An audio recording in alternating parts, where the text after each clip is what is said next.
So today we're going to talk a little bit about job search strategies and getting started on your job search. So a few things to expect as you're going through your job search. First of all, it's going to actually begin with the search itself. So that includes online research and networking and really starting to narrow down what types of positions that you're actually interested in. After that, you're going to be thinking about the application. So how do you craft your application materials and individualize them for each position that you're going to apply to? After that, you'll be thinking about an interview. So after you've created these beautiful application materials, they're going to ask you in for a phone interview, hopefully an in-person interview, and then ultimately offer you the job. Throughout our Senior Bootcamp presentations, we're going to touch on all the different pieces that you should expect in your job search. So that's going to include today, starting a little bit with how to actually start the job search, as well as resumes, cover letters, interviews, networking, LinkedIn, and then just a few things that you should expect when you start a position. So job search strategies. First and foremost, you need to identify what you are looking for. If you have ever gone onto a job board and looked for positions, you know that there are hundreds of thousands of positions available out there at different companies with similar or differing job titles, and it can be completely overwhelming. So one of the things that we're going to talk about today is how to actually start narrowing down the types of positions that you're looking for. Some spaces that you want to be thinking about are going to be job titles themselves. So oftentimes this is what we'll be using as a keyword search as we're looking through job boards, which we'll talk about in a little bit. But researching different job titles, usually utilizing different online resources, is going to be really important. Also, you'll want to think about the industry itself. So identifying industries that you find interesting that are going to keep you engaged and excited about your day-to-day work. Another great way to be framing your job search is actually by looking at companies of interest. So look into companies that are doing the work that excites you already. So we'll talk a little bit about where to actually find jobs. Job boards is definitely one of those ways, but something you can always do is go directly to a company that you're interested in and look at what positions they're available. And lastly, company culture. So what do you need in your workplace to be happy? And you might be wondering right now, what is company culture? So company culture is the personality of a company. It defines the environment in which employees work. It is also definitely some language that gets thrown around a lot that is kind of this amorphous thing. But really the factors that it's talking about when we're thinking of company culture is going to be the work environment itself. So is it a workplace that has an open office environment where people swap desks every day? You may work in the kitchen, you may work at a shared table with other coworkers, or is it a space where everyone has their own office? People prefer to work with the closed door or with their headphones on. Also thinking about the company mission, values, and goals. What exactly is it that the company is trying to achieve by the work that they do or the product that they're putting out into the world? How do they choose to do this? What are the values that they have as an organization? And what are the values that they expect their employees to uphold throughout their work? Lastly, what are their goals? What are the impacts that they're trying to have? And do those align with your own? Another really important thing to be thinking about is work-life balance. And this is a place that has become much more important in recent years and is something that is much more talked about. But thinking of, is this a company that is going to allow you to work from home once a week? Do you have the flexibility to take time off whenever you would like? Do they have a great sick time policy? Are you someone who that sort of stuff is not as important to you, but you're more focused on what are the salaries look like? That is absolutely okay, but those are the sorts of things you want to be thinking about as you're trying to identify whether or not a company and a job is going to be the right fit for you. With that in mind, you may be at a place where you're starting to think about what exactly are the job titles and industries that I'm interested in applying to. What we're going to do right now is walk through some really great resources and really great spaces to start doing some online research to think about what exactly are the positions that you're interested in. Firstly, what we have listed is Quality Info, which is the Oregon employment information. This is a great place to find information about job titles, salaries, current openings. There is also a job board. Something to keep in mind though, quality info is an Oregon specific employment space. So if you were looking for jobs in New York, quality info is not the right place to be going to. However, most states are going to have some form of a website that allows job seekers in that state to be finding more specific information and metrics about employment in that region. This is oftentimes run by the Bureau of Unemployment or Department of Human Services in conjunction with some sort of unemployment or employment programming within the state, but that can be a really great resource for being able to look up what are the most common salaries for the type of position that you're interested in. A more broad look and very similar program is going to be the Occupational Outlook Handbook through the Bureau of Labor Statistics. So we'll go ahead and open that up right now. And let's pull it over to the right screen so everyone can see it.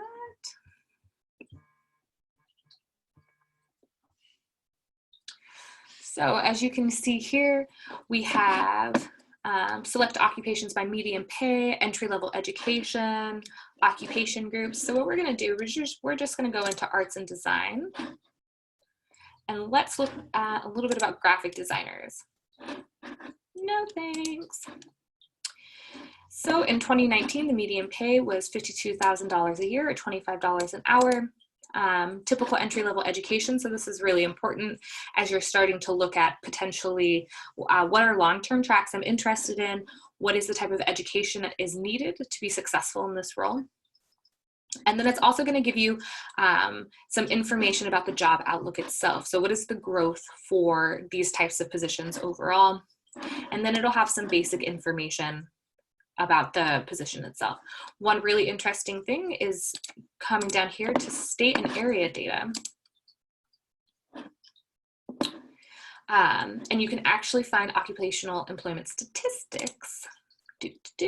And so if you are someone who is more interested in looking at like where are graphic designers making the most money as a whole, and looking and comparing salary to cost of living in a certain area, this is all a space that you would be able to do that. We won't go down that rabbit hole right now.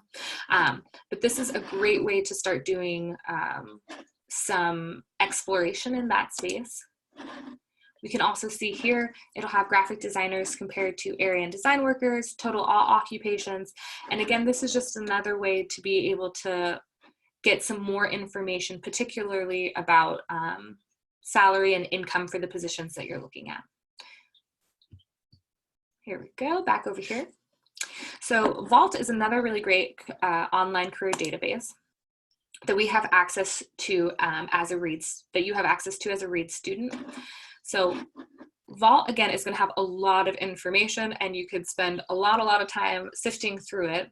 But one of the things that I want to show you today that is really, really valuable is Vault Guide. So if you are someone who likes to do a lot of research before you start to do anything, you want to feel like you have had a chance to get a firm grasp on things and really learn by reading, then the Vault Career Guides are the place to go. So you can see there's all sorts of information just here on this top page.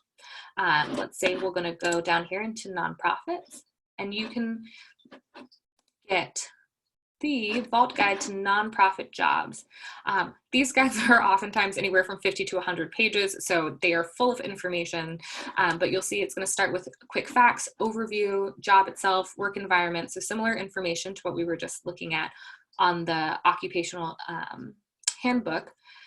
In addition, though, it is going to track you through all the way from entry level to upper level positions. So if you're someone who knows, I really want to be in the nonprofit world for my career, this would be a great thing to look at to say, okay, I want to start in this entry level position, which may be, you know, a development assistant, but ultimately what I'm wanting to do is be a director of development.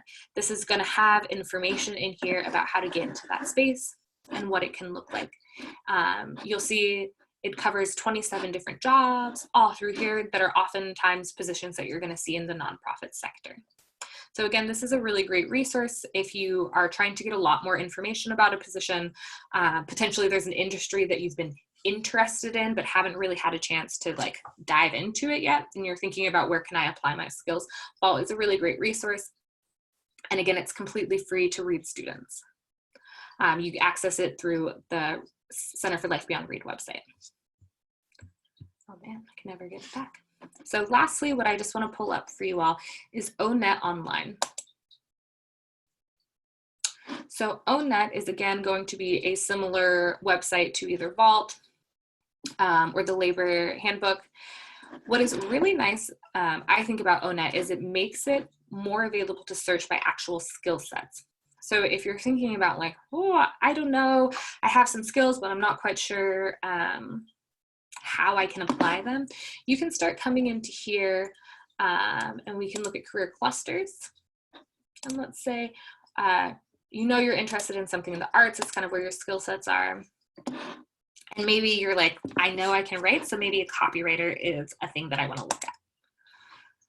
So we're going to open this up and you are going to see there's loads of information in here. But one of the great things that I think they do is they're going to list out knowledge, skills, and abilities. And so you will see this as a really common thing on job descriptions as you're going through your job searches. They're going to list KSAs, or knowledge, skills, and abilities.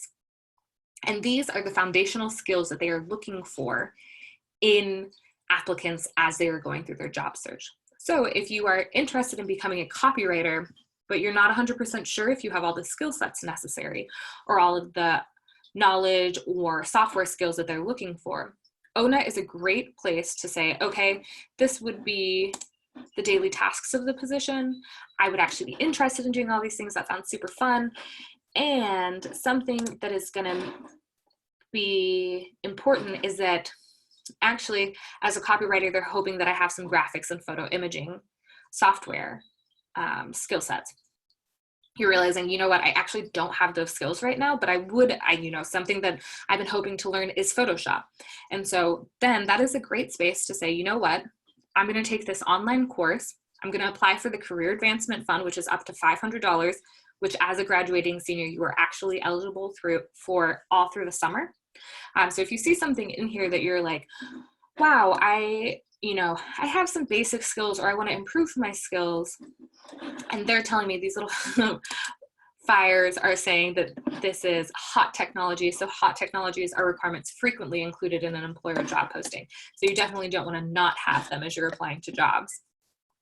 And so if you're wanting to grow those skill sets, applying to the career advancement and spending some time working on that over the summer as you're starting to apply for positions is a really, really great idea.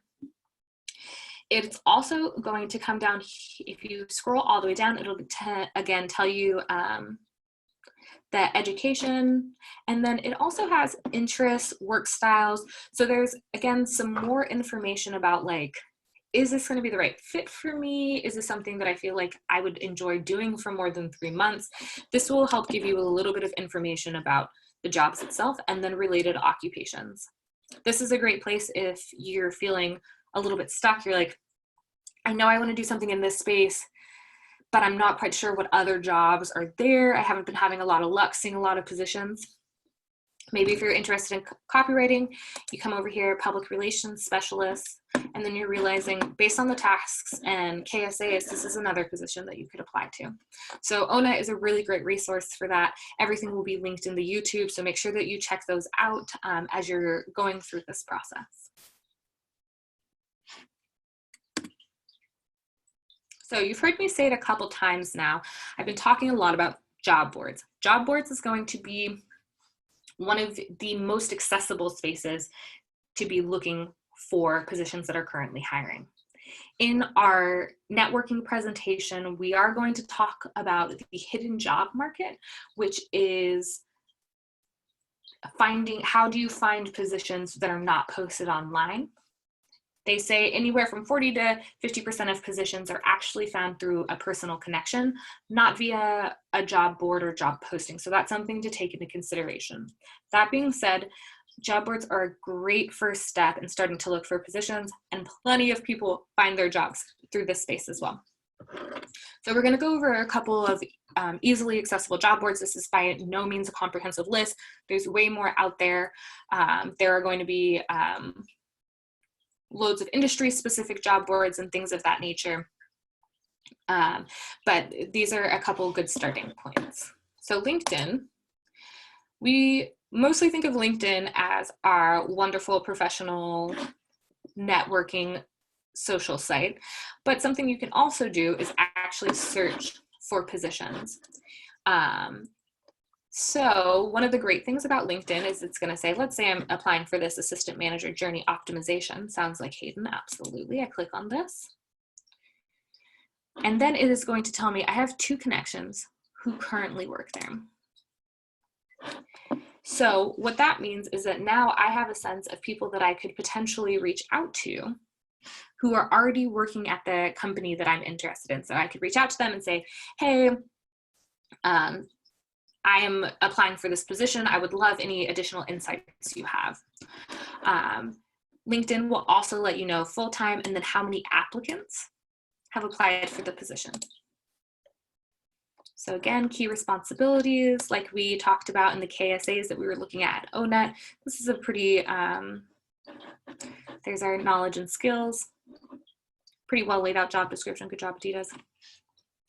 So LinkedIn is definitely a great first place to start. You can look for positions all over. Another thing to know is that when companies are posting to LinkedIn on their job board, they are actually paying a fee to get their posting up there, which means that these are going to be legitimate opportunities. You don't have to worry about like, am I applying to something that's fake? You know, which may be something you feel like if you're searching through the job section on Craigslist, these are all legitimate positions that a recruiter or HR representative has paid to get their posting onto this website. Another great resource that you all currently have access to, and I hope that you're taking advantage of, is Handshake.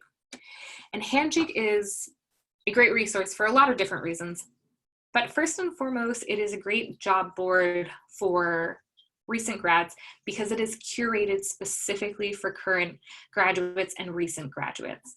So you may not know this, but we actually have a team member in the Center for Life Beyond Read who is responsible for filtering through and approving jobs before they actually get posted, which means that we do the vetting for you to make sure that these are positions that are legitimate, that are coming from positive and well-working organizations that pay a living wage, and then they go through a screening process before they even get here.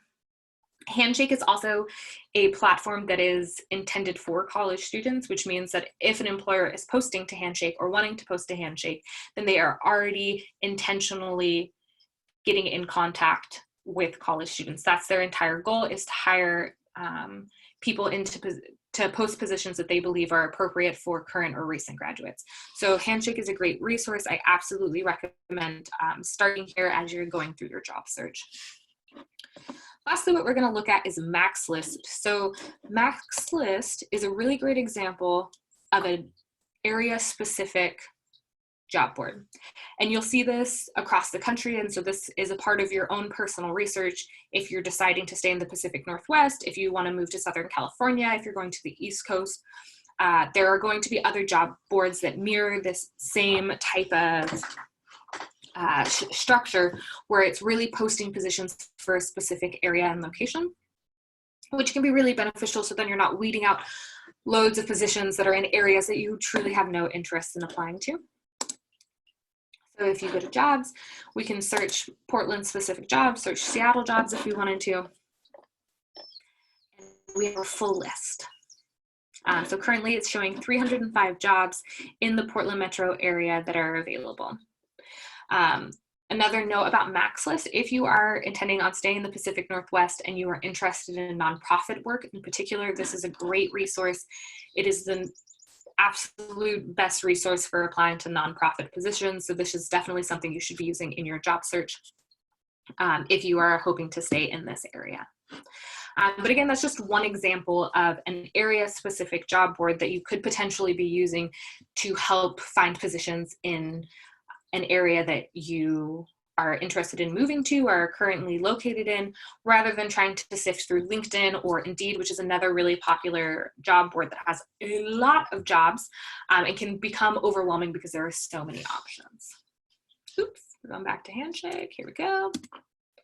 So something to keep in mind as we talk about job boards is you will notice that most of them are going to offer a quick apply feature, which is wonderful for a lot of reasons. And then there are some things that you want to take into consideration as you're thinking about potentially using a quick apply feature. So something that's really great is you can easily upload your application materials, so you can have your resume and cover letter all ready to go. And then you apply literally with the touch of a button. You don't have to go back to the organization's page and apply through there. You don't need to go to a portal and fill out your work experience history and then also upload your resume, which can be really frustrating. All you do is you touch that button and it sends off your application materials. And it's great because it makes it really easy and increases your ability to apply to numerous positions at a time, which when you are actively searching can be really valuable. That being said, there are some things that you want to be careful about if you're using a quick apply feature. So first off, it can be really tempting to not tailor your resume or other application materials. So you're like, I've got my resume uploaded. I'm just like click, click, click, click, click, applying to all the jobs. But what you haven't done potentially is tailor that resume, tailor your cover letter for the specific position that you're applying to. And as a hiring manager, that can be really frustrating to read something that is so general that it is not effective as an application material anymore. So that is something that you still want to make sure that you're doing. If you are applying to different jobs, make sure that you're tailoring your resume and make sure that you're tailoring your cover letter before you apply. And we'll talk about how to do that effectively in both our resume and cover letter sections. Another thing that could happen is you're not tracking your applications. And so this one seems potentially like a silly thing, but you want to make sure that you remember all the jobs that you're applying to. You're writing those down, you're being thoughtful about it. I have absolutely conducted interviews before where the person's like, wait, what job am I interviewing for again for a phone screen? And that's really frustrating as a hiring manager. And as you can imagine, that is not the person that I move through to the next round of interviews. So just making sure that you're actually keeping track of your applications. And then lastly, it can be really tempting to apply to positions because it's easy and not because you're actually interested in the position. If it's not a position that you think you would take, it's probably not a position you should apply to. And when we're using quick apply, it can be really tempting to just be, oh, why not apply? All I have to do is click a button. Now you get an interview and you're stuck in this position where you're like, oh, I really don't want this job, but they're one of the handful that actually got back to me. So now I'm in this interview process and I can't figure out how to get out of it. So just making sure that you're still being thoughtful about how and when you're applying to positions using the same criteria that we talked about earlier of, is this an industry I want to be in? Is this really the job that has the tasks that I'm interested in doing on a day-to-day basis? Is this a company that has the environment that I would like to be working in? You still want to be sure that you're doing your research before you use a quick apply feature. So with all that in mind, and I know that that is a lot of information, we have an activity for you to complete that will allow you to use the information that you've just learned about. So using a job board, select one job you would be interested in applying for and then save this job. It says we will be using this throughout the day. That would be if we were doing our senior bootcamp in person, but really what you'll do is you'll use this job as we continue to talk about how to tailor your resume, how to craft a cover letter, how to network and do all of those different pieces. So it's really important that you find a job that you kind of want to continue to utilize throughout these different modules that we're going to go through with you. Ideally, you could find a position that you are actually interested in applying to, and the rest of the sessions will actually walk you through how to do that. And by the time you've completed this, you will have an application put together and hopefully have made some connections as you apply to a position. So we're looking forward to hopefully seeing everyone on at our Q&A session. If you have any questions, don't hesitate to reach out to the Center for Life Beyond Read. You can reach us either via email or you can drop a note at the virtual drop-in link, which will be linked below.